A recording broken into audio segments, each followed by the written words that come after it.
5. The consecration of choice. The doing of the will of God is nothing more or less than an exhibition of creature willingness to share the inner life with God, with the very God who has made such a creature life of inner meaning value possible. Sharing is godlike, divine.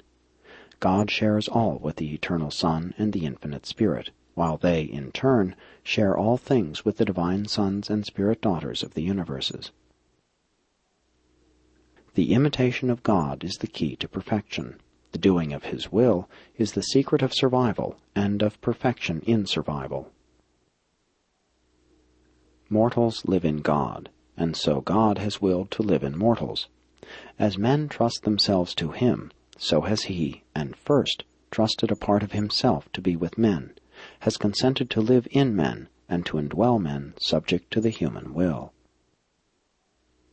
Peace in this life, survival in death, perfection in the next life, service in eternity, all these are achieved in spirit now, when the creature personality consents, chooses, to subject the creature will to the Father's will, and already has the Father chosen to make a fragment of Himself subject to the will of the creature personality.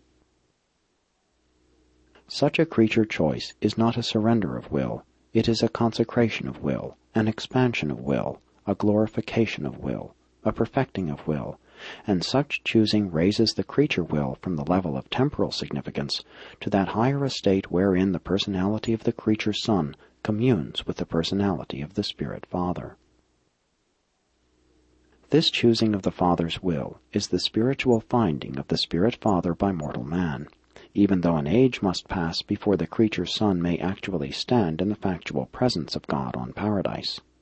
This choosing does not so much consist in the negation of creature will, not my will but yours be done, as it consists in the creature's positive affirmation, it is my will that your will be done.